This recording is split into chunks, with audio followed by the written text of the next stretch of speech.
আসসালামু আলাইকুম। আমাদের এটা বার্ষিক রেসিপি। আমরা এই প্রথম বাংলাদেশে প্রথম করে থাকলাম। হয়তো ওই ভাই অনেক খোঁজাখুঁজির পর আমার কাছে বাঁশির অর্ডারটা দিছে। এটা কিন্তু চায়না গেট আপ হবে, এটা চায়না গেট আপ হবে। এটা আমরা ফর্মিংয়ের কাজটা কমপ্লিট করলাম। তো এটা কিন্তু আমাদের বাঁশির রেসিপি। যারা আমার ইউটিউব চ্যানেল থেকে দেখবেন তারা ইউটিউব চ্যানেলটা সাবস্ক্রাইব করে রাখবেন, যারা আমার ফেসবুক পেজ থেকে দেখবেন তারা পেজটা ফলো দিয়ে রাখবেন। এটা ফুললি চায়না গেট আপ হবে। মালদা সুনামগঞ্জের এক বড় মিউজিশিয়ান, বড় ভাইয়ের বাঁশিওয়ালা। ভাইয়ের জন্য দোয়া ও শুভকামনা রইল।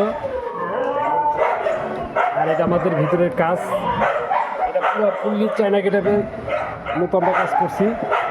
চায়নারা যেরকম করছে ওরকমই। যাই হোক, আমি হয়তো কাউকে বাঁশির রেসিপি বানাইতে দেখি নাই, এই প্রথম। এটা আমাদের হবে পুরা China gate up. China gate আপে আর এটা আমাদের চায়না মেল ফিমেল।